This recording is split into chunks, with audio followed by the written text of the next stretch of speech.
जय श्री कृष्णा। तो अभी जा रहा हूँ मैं भागवत कथा सुनने राजलदेसर के पास गांव बंडुआ।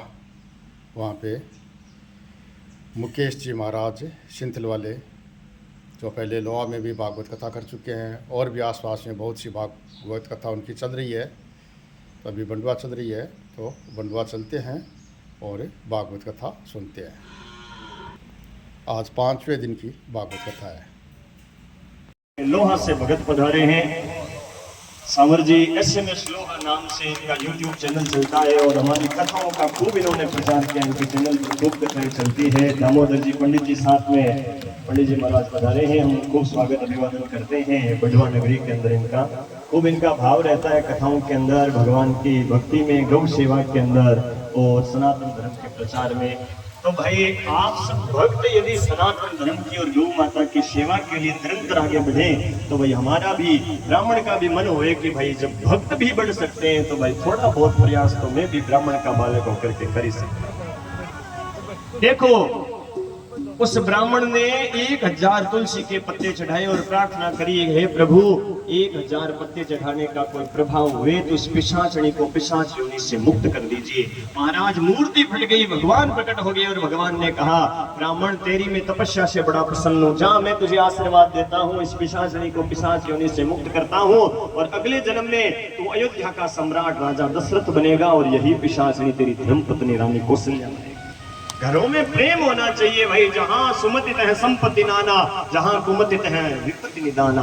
अरे भाई पति और पत्नी में जहां प्रेम हुए वो गृहस्थी स्वर्ग के समान बन जाती है। पत्नियों को चाहिए पति से झगड़ा ना करे और पतियों को चाहिए भाई पत्नी की रक्षा करे, उनकी मर्यादा का। पत्नी को चाहिए पति भगवान के समान है और महाराज पति को चाहिए कि पत्नी की प्राण के समान, अपने आत्मा के समान पत्नी की रक्षा करने का कर्तव्य पति का होता है। ध्यान रखें, मर्यादा रखें। महाराज जो पत्नी पति से झगड़ा करती है वो तो अगले जन्म, क्या मैं तो कहता हूँ इस जन्म में ही वो भूतनी के समान है। बुरा मत मानना माताओं, में सत्य बात कहता हूँ, व्यासपीठ से झूठ बोल करके नहीं जाऊंगा। अरे जो स्त्री अपने पति से झगड़ा करे तो भाई जीते जी भूतनी के समान है। एक बात और ध्यान देना, मैं कह देता हूँ साथ में ही, महाराज जो स्त्री कोई अपने घर के अंदर अपनी बूढ़ी सासू से जूठे बर्तन मंजवाती है वो क्या बढ़ती है पता है क्या? कई घरों में से, यहाँ की बात नहीं है वो, या रतनगढ़ का क्षेत्र तो छोटी काशी है श्रवण जी, अठे तो ये सगली देवियां ही देवियां है। बाहर के शहर की बात बता रहा हूँ। कई घरों में कथा करने जाते हैं, देखते हैं महाराज सासू बूढ़ी हो जावे, माला फेरने बैठती है तो महाराज कई मेरी बहनें कहती है सासू माँ बैठा बैठा शरीर बजाओ, थोड़ा बर्तन पड़िया हाथ फेर दो तो कोई पतला थोड़ी पड़ो थे कह देती है। और महाराज बूढ़ापे में सासू बेचारी परबस हो जाती है, करे तो क्या करे, बर्तन लेकर बैठ जाती है।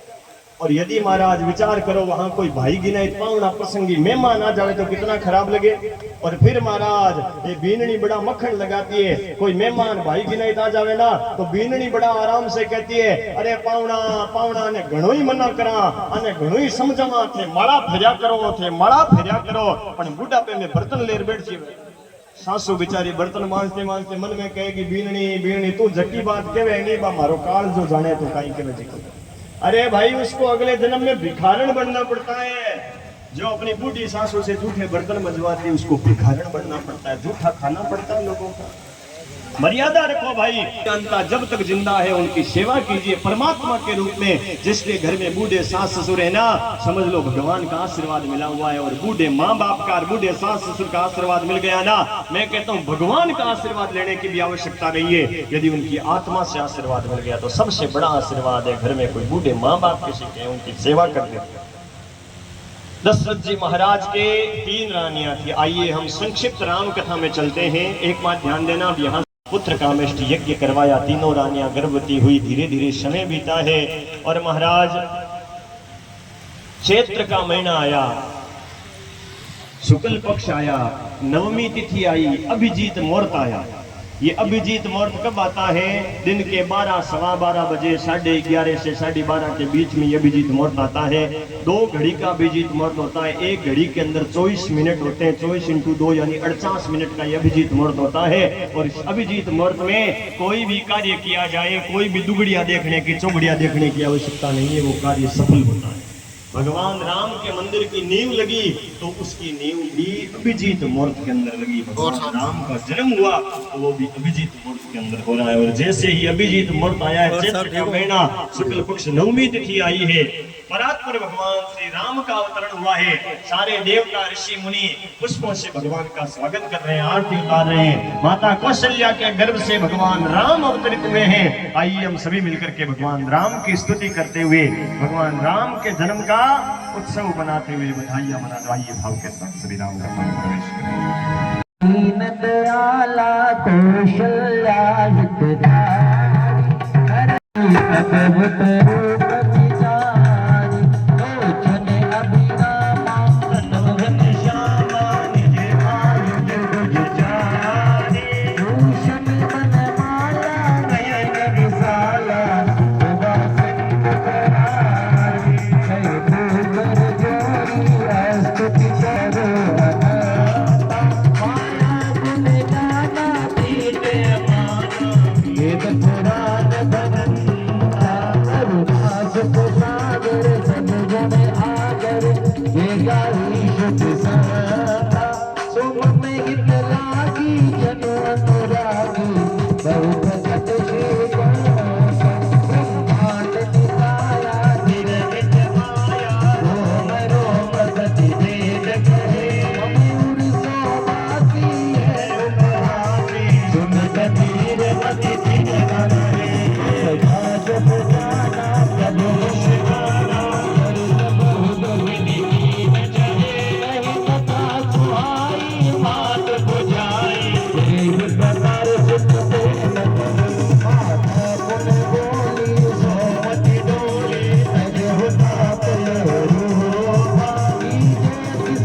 करो ललना प्रगट भग में लटवा बटे चारो ललना और चारो छोरा प्रगट भई अब में लटवा बटे लटवा बटे लटवा बटे लटवा बटे लटवा बटे चारो ललना चारो भैया प्रगट भई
कौशल्या के गर्भ से परात्पर भगवान श्री राम जी का अवतार हुआ। तीनों रानियां गर्भवती हुई थी। केकई माता के गर्भ से भरतलाल जी का जन्म हुआ। सुमित्रा नाम की जो रानी थी उनके गर्भ से दो पुत्रों का जन्म हुआ, लक्ष्मण लाल जी और शत्रुघ्न लाल जी। चारों पुत्र अयोध्या में बड़े होने लगे, खुशियां मनने लगी।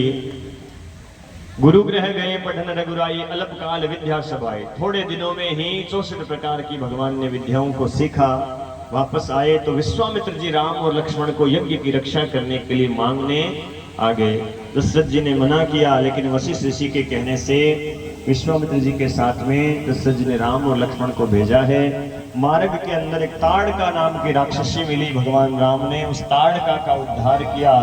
यज्ञ की रक्षा करने लगे तो रावण ने मारीच और सुबाहु नाम के दो राक्षस और भेजे। भगवान ने उस सुबाहु का तो उद्धार किया, लेकिन मारीच को मारा नहीं। बिना फल वाला एक ऐसा तीर चलाया, 7 योजन का सागर पारा।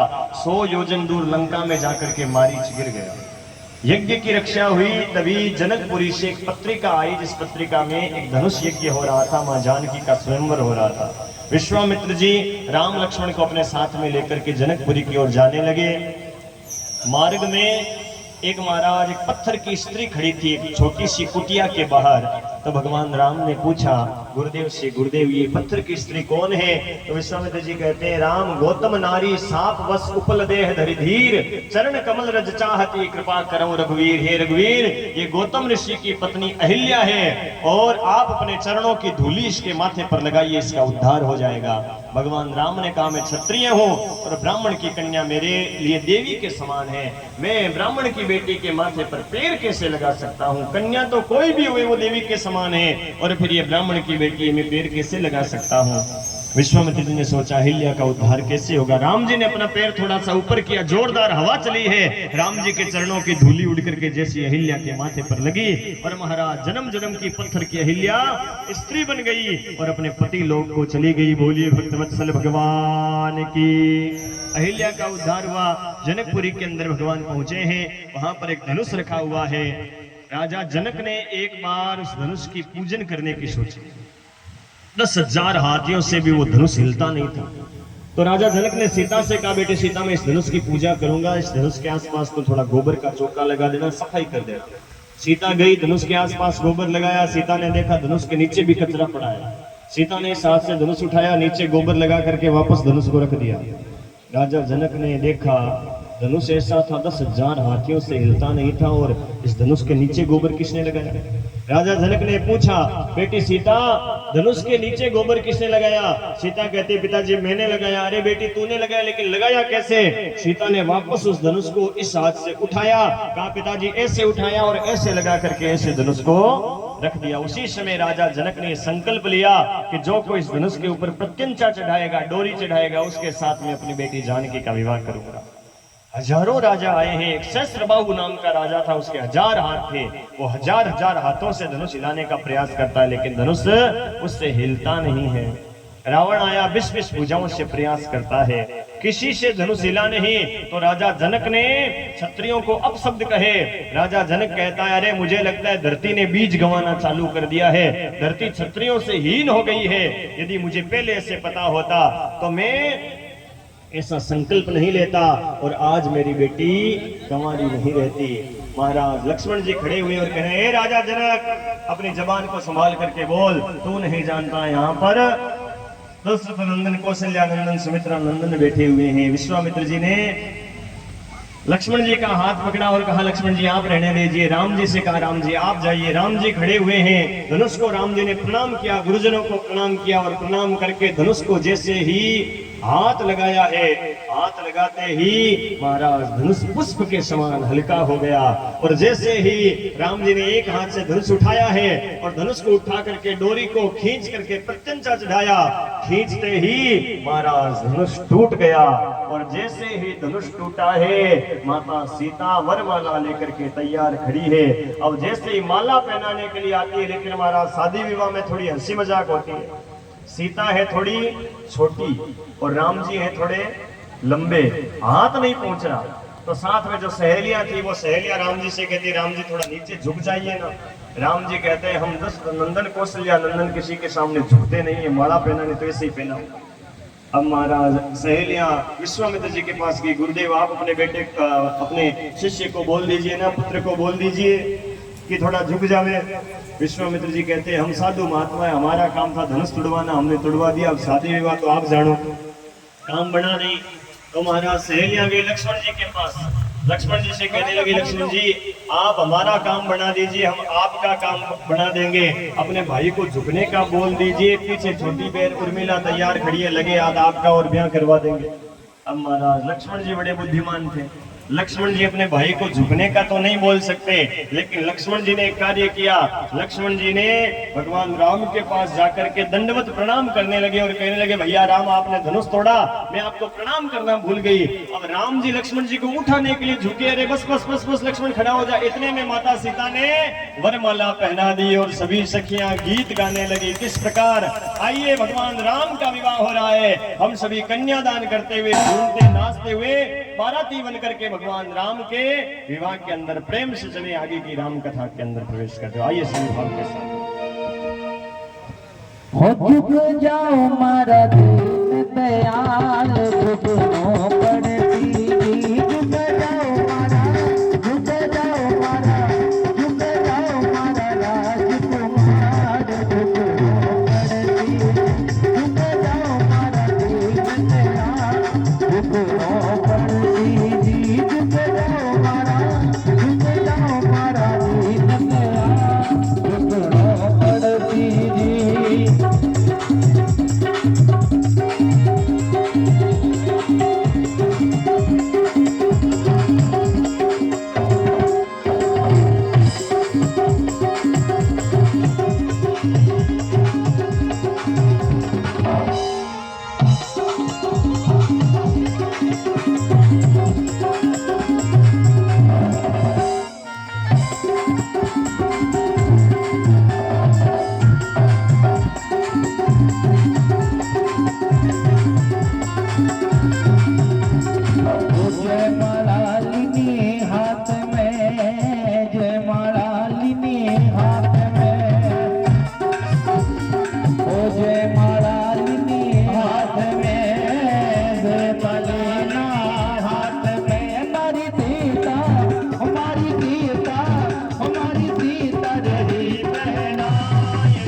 राम जी ने सोचा यदि पत्थर डूब गया तो मेरी हंसी हो जाएगी, तो राम जी एक पहाड़ के पीछे छिप गए और एक बड़ा सा पत्थर हाथ में लिया, नाम लिखा नहीं उसके ऊपर, और जैसे समुद्र में उस पत्थर को फेंका, पत्थर भारी था, समुद्र के अंदर डूब गया।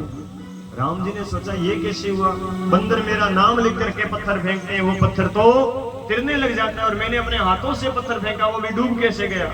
राम जी उदास हो गए, उदास होकर के वापस आने लगे, सामने हनुमान जी मिल गए, हनुमान जी को हंसी आने लगी।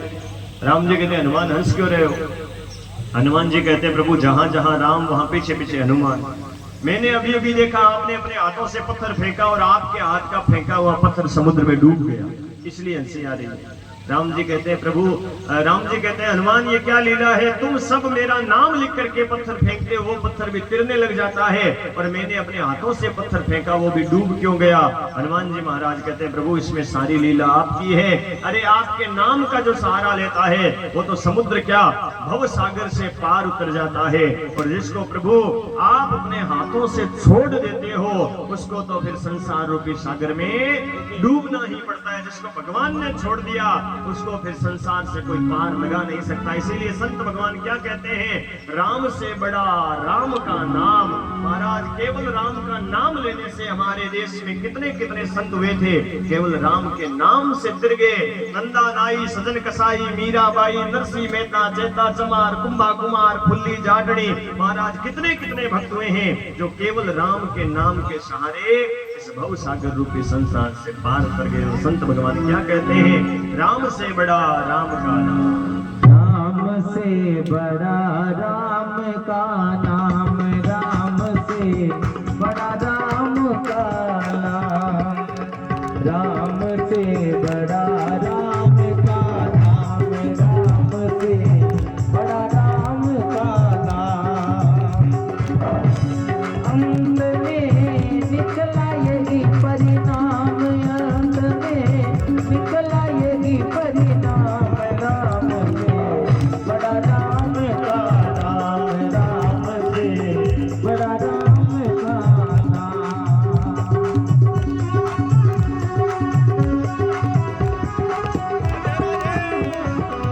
जय हो श्री राधे।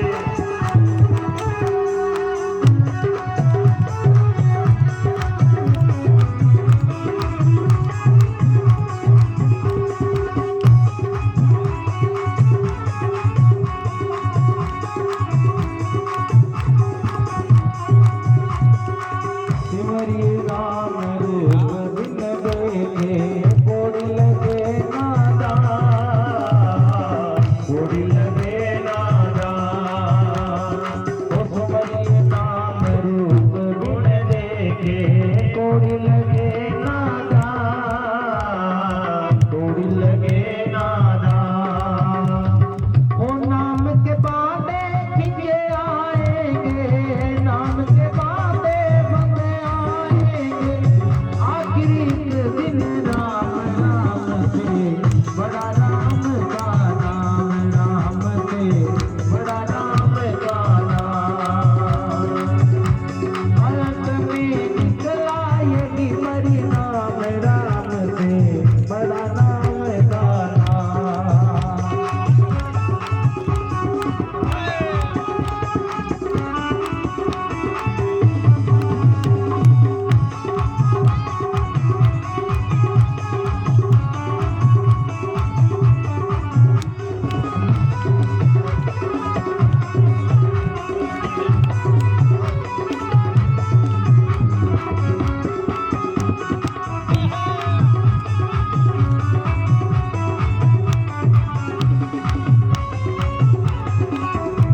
जिनका नाम था आयु सतायु सत्यायु रे विजय और जय, इन्हीं के वंश में एक गाधी नाम का राजा हुआ। उस गाधी के कोई पुत्र नहीं था, एक सत्यवती नाम की बेटी थी। बेटी बड़ी हुई तो गाधी ने अपनी बेटी का विवाह ऋचिक नाम के मुनि के साथ कर दिया। अब महाराज बेटी ससुराल चली गई तो गाधी अपनी पत्नी से कहता है कि हम तो अकेले हो गए। तो गाधी की जो बेटी थी जिसका नाम था सत्यवती, सत्यवती ने अपने पति से ऋचिक मुनि से कहा, वो बड़े प्रतापी थे, उनसे कहा कि मेरे कोई माँ के कोई और संतान नहीं है, मेरा भाई नहीं है, आप ऐसी कोई दवाई बताओ जिससे मेरी माँ के भी पुत्र हो जाए। तो ऋचिक मुनि ने 2 दवाइयों के चरु बनाए, एक तो अपनी पत्नी सत्यवती के लिए और दूसरा बनाया अपनी सासू के लिए, गाधी की पत्नी के लिए। अब महाराज वो सत्यवती वो चरु लेकर अपनी माँ के पास आई तो सत्यवती की माँ ने क्या किया, गाधी की पत्नी ने अपना वाला चरु तो सत्यवती को पिला दिया और सत्यवती वाला चरु खुद पी गई, अदला बदली कर गई। ऋचिक मुनि ने पूछा सत्यवती से, सत्यवती वो दवाई पी ली? तो सत्यवती कहती है, पतिदेव मेरी वाली दवाई माँ ने पी ली और माँ वाली मैंने पी ली। ऋचिक मुनि कहते हैं, सत्यवती ये तो गड़बड़ हो गई। अरे मैंने तेरी माँ वाली चरु के अंदर क्षत्रिय के मंत्र भरे थे क्योंकि तेरी माँ क्षत्रिय की पत्नी है, और तेरी वाले चरु के अंदर मैंने ब्राह्मण के मंत्र भरे थे, क्योंकि तू ब्राह्मण की पत्नी है। अब चरुओं की अदला बदली हो गई, इसके कारण तेरी मां के जो पुत्र जन्मेगा वो तो क्षत्रिय होते हुए भी ब्राह्मण स्वभाव वाला जन्म जाएगा, और तेरे जो पुत्र जन्मेगा वो ब्राह्मण होते हुए भी क्षत्रिय स्वभाव वाला जन्मेगा। तो सत्यवती गिड़गिड़ाई। तो ऋचिक मुनि ने कहा, सत्यवती एक काम कर सकता हूं, तेरा बेटा तो ब्राह्मण ही जन्मेगा, लेकिन तेरा जो पोता होगा वो क्षत्रिय स्वभाव वाला जन्मेगा। ये चरुओं की अदला बदली के कारण क्या हुआ कि गादी के जो बेटा जन्मा ना, उसका तो नाम रखा विश्वामित्र जी। जो महाराज थे तो क्षत्रिय, लेकिन उन्होंने ब्राह्मण का धर्म स्वीकार कर लिया था। और इधर ऋचिक मुनि के जो बेटा जन्मा उसका नाम रखा जमदग्नि, और जमदग्नि के जो बेटा हुआ उसका नाम रखा श्री परशुराम जी महाराज, जो थे तो ब्राह्मण, लेकिन उन्होंने क्षत्रिय का धर्म स्वीकार किया। क्यों? क्योंकि चरुओं की अदला बदली कर ली। इधर महाराज विश्वामित्र जी के 100 पुत्र हुए। उन 100 पुत्रों में कई पीढ़ियों के बाद एक नहुस नाम का राजा हुआ। उस नहुस के कई पीढ़ियों के बाद महाराज 6 पुत्र हुए, जिनका नाम था यति, ययाति, संयाति, आयति, वियति और कृति। इनमें दूसरे नंबर का जो ययाति नाम का राजा था, सुखदेव जी कहते हैं परीक्षित इस ययाति नाम के राजा का विवाह शुक्राचार्य की बेटी देवयानी के साथ हुआ।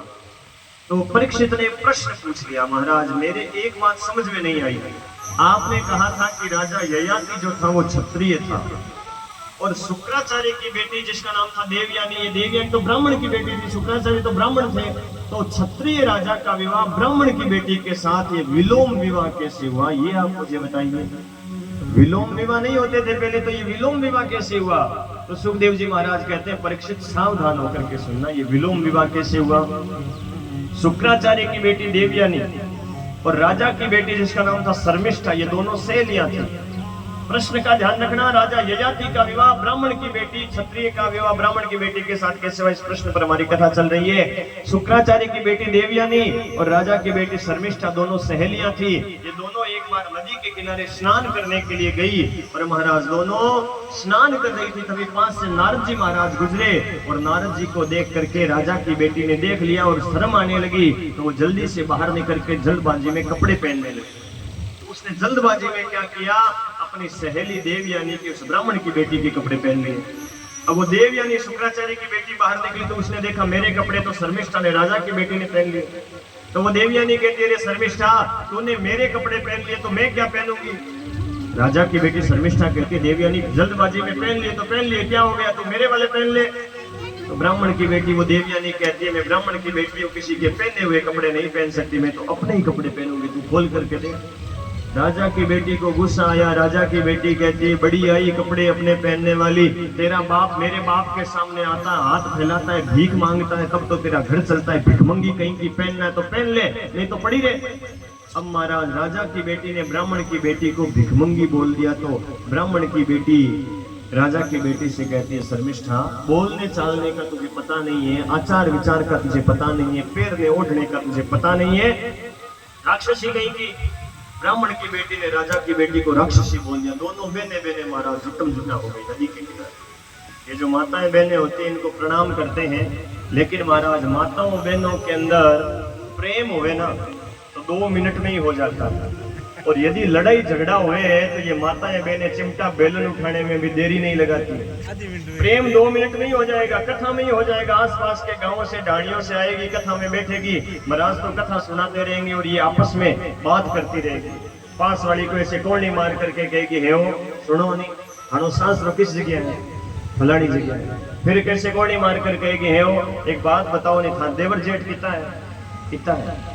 और अंत में आपस में एक बात तो ये माताएं बहनें जरूर ही पूछती है। ऐसे पास वाली को कौन ही मार कर कहेगी, है हो एक बात बताया तो भाई सासुरो स्वभाव किसो, ये बात तो जरूर ही पूछती। तो प्रेम हुए तो 2 मिनट में ही हो जाएगा, और लड़ाई झगड़ा हुए तो महाराज चिमटा बेलन उठाने में देरी नहीं लगाती। अब महाराज वो दोनों बहने सहेलियां खड़ी थी और दोनों में झगड़ा होने लगा।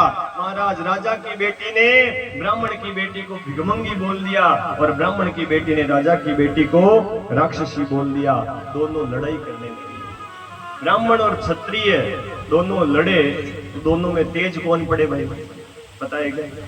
हालांकि झगड़ा होता नहीं है ब्राह्मण में क्षत्रिय में, लेकिन दोनों लड़े तो दोनों में तेज कौन पड़ता है? कहीं ठाकुर साहब, राजा का ययाति क्षत्रिय का विवाह ब्राह्मण सकता। वासुदेव जी ने खूब समझाया, कंस पागल हो गया है, मौत से डरता है। अरे मौत तो हमारी सगी बहन होती है बहन, मौत से डरना नहीं चाहिए भैया। हमारा जब जन्म होता है ना, हम अकेले नहीं जन्मते हैं, हमारी मृत्यु हमारे साथ साथ जन्म लेती है। मौत हमारी सगी बहन है। हम बड़े नहीं हो रहे हैं, हम मर रहे हैं। कोई 20 साल का हो गया, 30 साल का, 40 का, 50 का, 60 का, 70 का। अरे भैया 60 तो चले गए हैं, पीछे कितने बचे हैं ये विचार कीजिए। 50 के हो गए ना, 50 तो हमारे खत्म हो गए हैं, पीछे कितने बचे ये विचार कीजिए। बड़े नहीं हो रहे हैं, हम छोटे हो रहे हैं, धीरे धीरे मर रहे हैं। आयु जो है ये महाराज टूटे हुए घड़े के अंदर से पानी टपकता है, वैसे हमारी आयु निकल रही है।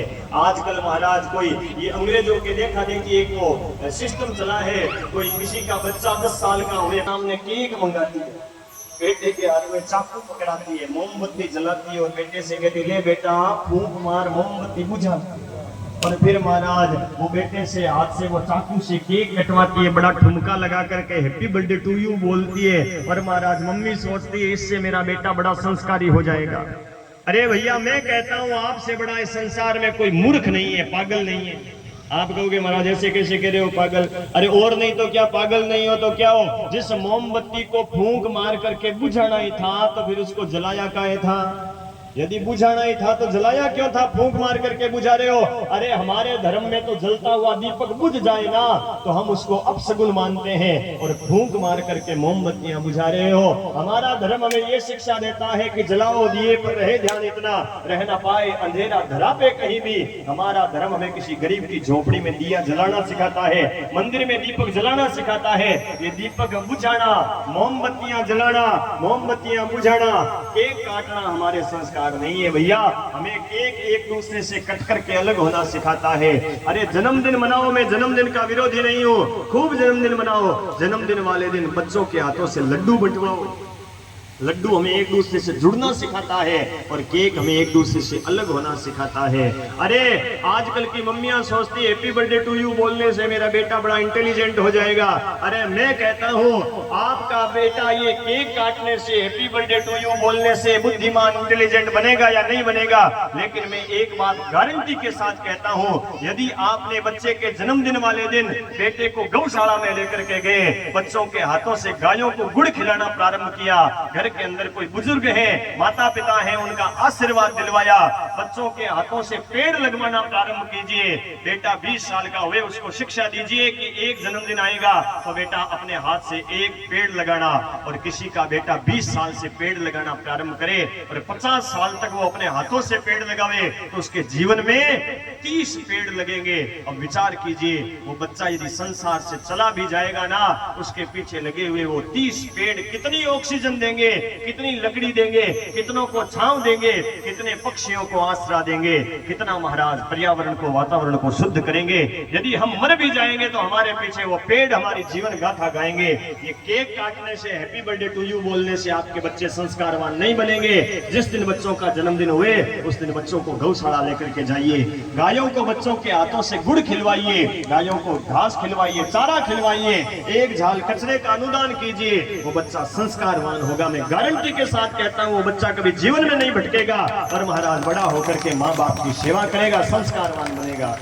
अंग्रेजों की पूंछ पकड़ करके अंग्रेज मत बनिए, आप सनातनी हो, हिंदू हो, नींद में मत सोइए। अरे भाई आपका बच्चा कोई अंग्रेज है क्या? सनातनी हो, सनातनी परंपरा का निर्वहन कीजिए। हिंदू शेर है, लेकिन महाराज फर्क इतना ही है वो सोया हुआ है, जागे उतनी देर है। सोइए मत भाई, जागे उतनी देर है, जगाइए। अपने आसपास में कोई सनातन धर्म का काम हुए अपनी औलादों को जगाइए, धर्म के लिए आगे आइए। आज आपके गांव में 10 बच्चे भी किसी सेवा के काम में खड़े हैं ना, तो मुझे बड़ा हृदय में अच्छा लगता है कि भाई कोई सनातन धर्म के, कोई ऐसे माँ बाप के युवा बच्चे ऐसे हैं जो धर्म के लिए आगे आ रहे हैं। नहीं तो महाराज गंदे गंदे कामों में देखो भीड़ लगी हुई दिख जाएगी आपको, गलत गलत दुकानों में देखो भीड़ लग जाएगी युवा बच्चों की। लेकिन सनातन धर्म के लिए कोई आ सकता है, तन से, मन से, धन से, कैसे भी ये न प्रकार कोई लग सकता है। मैं कहता हूँ उसके माँ बाप के संस्कार है, नहीं तो किसी की औकात नहीं जो धर्म में लग जाए। संस्कारवान बनाइए अपने औलादों को। अरे भैया, राम कृष्ण जैसी गाथाएं सुना करके अपने बच्चों को, बहन बेटियों को वीर बनाइए कि कोई विधर्मी आंख उठा करके भी देखे तो हमारी बहन बेटियां उनकी आंखें नोच लेवे। ऐसी शक्ति उन बहन बेटियों को दीजिए, सनातन धर्म का पाठ पढ़ाइए। अरे भैया, हमारा धर्म कमजोर नहीं है, सबसे बड़ा कोई विश्व में सनातन धर्म है, वैदिक धर्म हमारा हिंदू सनातन धर्म है।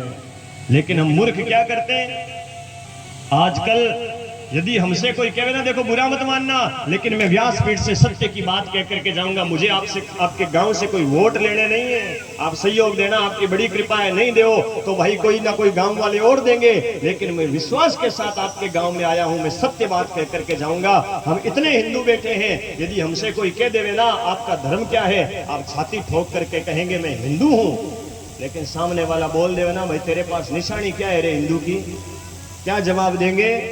तिलक हमने लगाना छोड़ दिया, हिंदुओं ने चोटी रखनी छोड़ दी, धोतियां खत्म हो रही है आजकल की, साफे खत्म हो रहे हैं युवा बच्चों के। अरे जनेऊ पहनना हमने छोड़ दिया। जनेऊ का कहते हैं तो महाराज कई लोग कहते हैं जनेऊ तो बेटी साधारण ब्राह्मण का काम है। क्यों भाई, ब्राह्मणों ने, साधुओं ने कोई ठेका ले रखा है क्या जनेऊ पहनने का? अरे भैया, जनेऊ केवल ब्राह्मणों का कर्तव्य नहीं है, क्षत्रिय जनेऊ लेता था। पहले के राजा महाराजाओं का इतिहास उठा करके देखो, क्षत्रियों की जनेऊ हुआ करती थी। अरे वैश्य जनेऊ ले सकता है, क्षत्रिय जनेऊ ले सकता है, ब्राह्मण जनेऊ ले सकता है, लेकिन फिर महाराज हमने सोच दिया केवल ब्राह्मणों के। अरे ब्राह्मणों को छोड़िए, ब्राह्मणों ने भी जनेऊ को खूंटी पर टंगा दिया है। मैं अपने समाज की बढ़ाई नहीं करता, ब्राह्मणों ने भी जनेऊ को खूंटी पर टंगा दिया है। भाई, हम धर्म को लेकर के नहीं चलेंगे तो महाराज धर्म हमारी रक्षा कैसे कर गया? धर्मो रक्षति रक्षितः, हम धर्म की रक्षा करेंगे तो धर्म हमारी रक्षा करेगा। मैं तो भाई एक ब्राह्मण का बालक हूँ, आज यहाँ बोल रहा हूँ, कहीं और बोलूंगा, बोल करके चला जाऊंगा, लेकिन मेरा काम केवल बोल करके जगाना है। अब जागो या सोते रहो वो आपकी इच्छा है, जगना आपको पड़ेगा। आपका गांव बड़ा धार्मिक है और आसपास के रतनगढ़ क्षेत्र तो महाराज छोटी काशी के समान है। ऐसे काशी के क्षेत्र में भी यदि धर्म की हानि हुए तो बड़ा दुख होता है, लेकिन महाराज आप इस इलाके के जो लोग हैं वो धर्म को आगे बढ़ा सकते हैं, यहाँ के युवा बच्चे धर्म को आगे बढ़ा सकते हैं, इसलिए धर्म के लिए आगे आइए।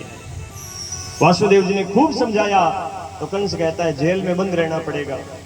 कंस ने वासुदेव देवकी को जेल में बंद कर दिया। पहले पुत्र का जन्म हुआ, कंस ने लेकर के पत्थर पर पटक करके मार दिया।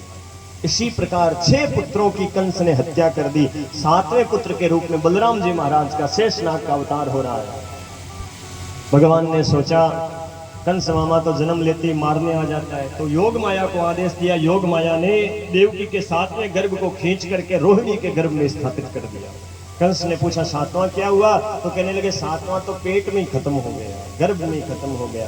कंस कहता है बढ़िया हुआ, एक तो कम मारना पड़ा, नहीं तो एक और मारना पड़ता। अब महाराज धीरे धीरे समय बीता, 8वां पुत्र होने वाला है और महाराज कंस ने पहरेदार बढ़ा दिए, जेल के ताले डबल डबल लगवा दिए। और महाराज धीरे धीरे भादवे का महीना आया, कृष्ण पक्ष आया, अष्टमी तिथि आई, बुधवार आया, रोहिणी नक्षत्र आया और रोहिणी नक्षत्र के अंदर रात के 12 सवा 12 बजे जेल के अंदर प्रकाश हुए, सारे पहरेदार सो गए और महाराज भगवान कृष्ण का दर्शन हुआ है। छोटे से बाल गोपाल के रूप में आकाशवाणी हुई है कि वासुदेव जी इसी समय नंद बाबा की पत्नी ने एक कन्या को जन्म दिया है, आप मुझे वहां लेकर के जाना गोकुल में और उस कन्या को यहाँ लेकर के आना। जैसे ही भगवान की टोकरी के अंदर भगवान सो रहे हैं, वासुदेव जी ने हाथ लगाया है और महाराज हाथों की हथकड़ियां खुल गई, पैरों की बेड़ियां खुल गई, जेल के ताले खुल गए, पहरेदार सारे नींद में सो गए। और महाराज जैसे ही टोकरी को लेकर के वासुदेव जी निकले हैं, जोरदार बरसात आने लगी, यमुना में बाढ़ आने लगी।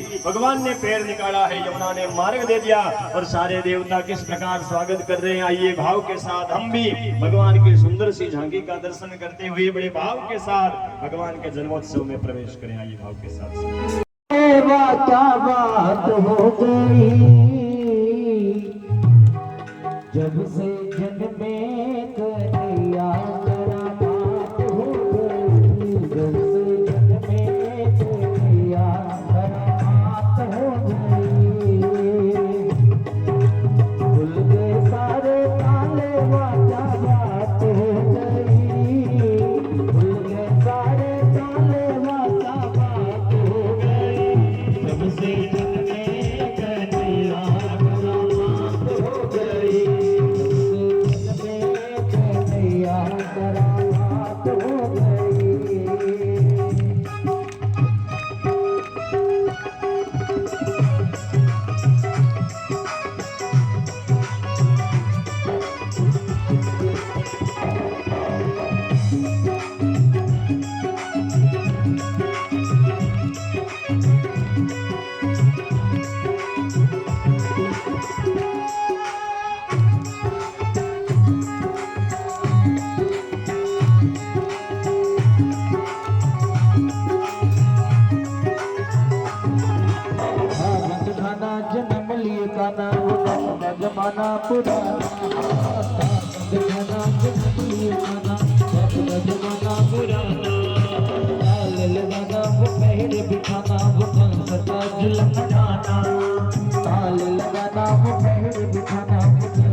को ज्यादा है या पिता लोगों को ज्यादा है, अभी पता चल जाएगा। भाइयों से शुरुआत करते हैं, फेल मत हो जाना भाई। नंद बाबा बधाई है, आते ही आवाज आएगी है, एक ही आवाज ही को नहीं। अब अन देखो, यशोदा मैया बधाई है। माता माँ मैं तो थानो ही थानो नाम ले थे तो मारी फजीती करो। अन देखो भैया ने, नंद बाबा बधाई है, यशोदा मैया बधाई है। एक है महाराज है अठ कौन बोला है, सगला सामी कौन बोला, घरे जावा जन तो मैं लारी छोड़ा, अठ कौन बोला, शर्म आवे थोड़ी। तो भाई आइए बड़े भाव से हम धूमधाम से भगवान कृष्ण के जन्मोत्सव में चलेंगे। और जिसको नाचना हुए ना, खड़ा होकर के वही भगवान के सामने नाचेगा। जो भगवान के सामने एक बार नाच भी लेता है उसको 84 के चक्कर में नहीं नाचना पड़ता। और भगवान को पहले भाई लोग इधर से खड़ा होकर के बारी बारी से झूला देकर के अपने आसन पर बैठते जाएंगे। और भाइयों के बाद माताएं बहनें भगवान का दर्शन करके हाथ लगा करके, इसे जोर से झूला नहीं देना है, खाली हाथ लगा करके दर्शन करके और वापस अपने अपने स्थान पर बैठते जाएंगे। आइए बड़े भाव से भगवान कृष्ण के जन्म का उत्सव मनाते हुए आज बंडवा नगरी धन्य हो गई, परमात्मा का अवतार हुआ। आइए भाव के साथ में बधाइयां गाते हुए उत्सव मनाते हुए सभी।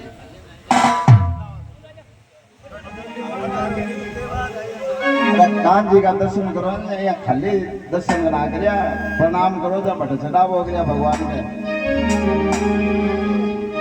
हो आली यशोमती लाला जानो देवी रे, आली यशोमती लाला जानो देवी, दर्शन करे मेरा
के लिए कोई घर नहीं जाएगा।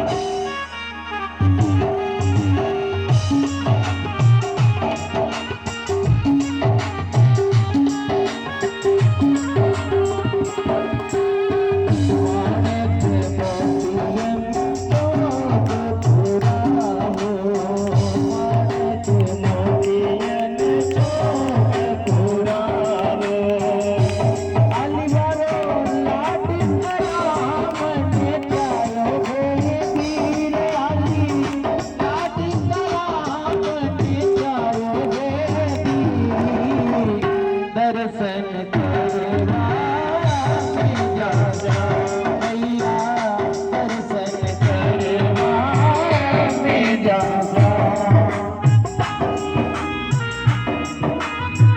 राधे राधे जय हो।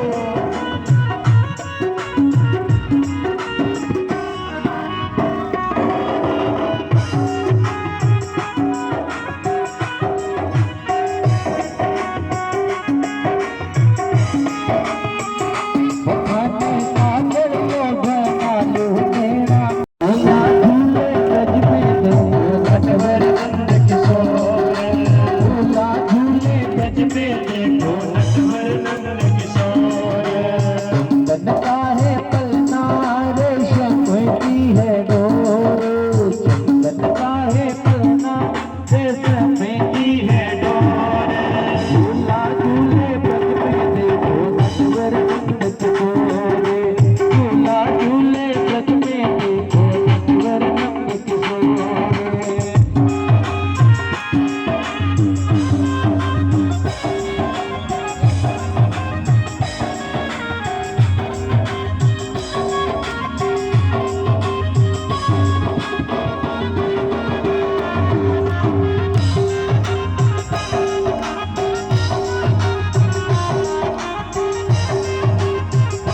you.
बोलिए कृष्ण कन्हैया लाल की नहीं भागवत महापुराण की।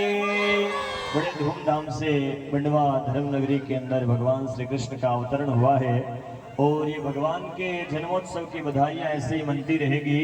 एक सूचना है भाई, बिना प्रसाद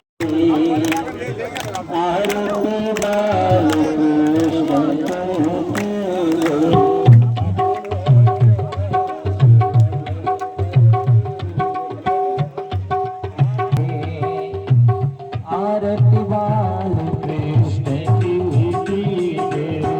अपनो जनन सुभल कर लीजिए। आरती बाल कृष्ण की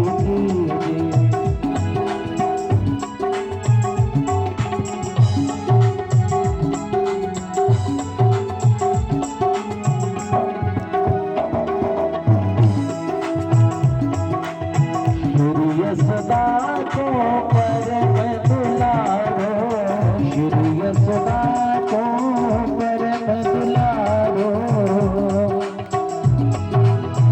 बाबा की अखियन को तारो, बाबा की अखियन को तारो। गोपियन को प्राणों से प्यारो, गोपियन को प्राणों से प्यारो। अखिन पर प्राण मोछावल दीजिए। आरती बाल कृष्ण की अपनो जन्म सुभल कर लीजिए।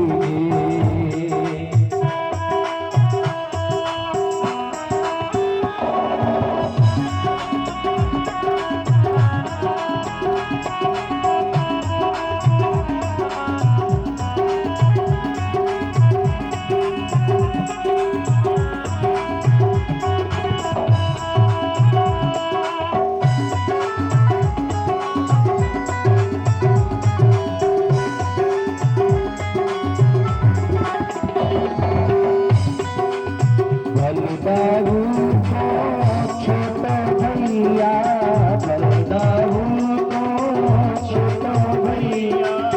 बनवा के बोलत मैया, बनवा के बोलत मैया। परम मुदित लेत भैया, परम मुदित लेत भैया। अपने सर्वस्वी को दीजिए, अपने सर्वस्वी को दीजिए। आरती बाल कृष्ण की कीजिए, आरती बाल कृष्ण की कीजिए।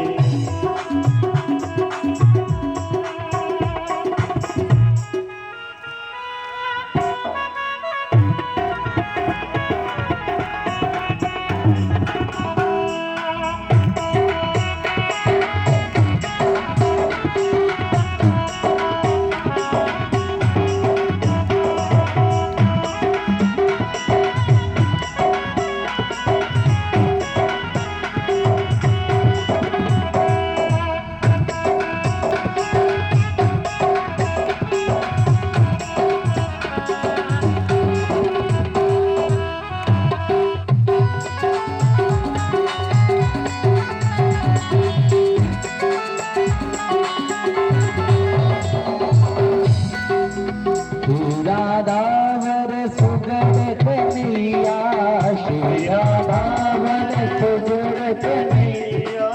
ब्रज जन को नवनीत की भैया, ब्रज जन को नवनीत की भैया।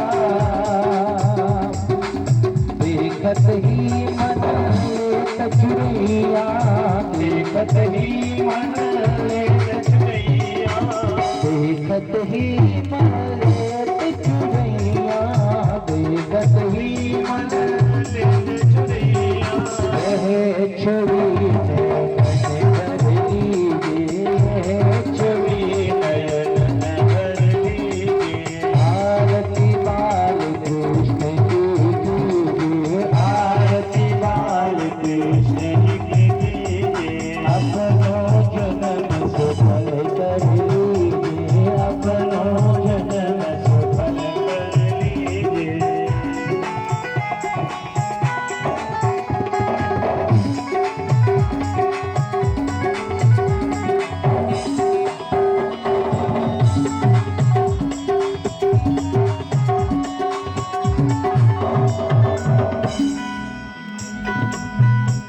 गरीबों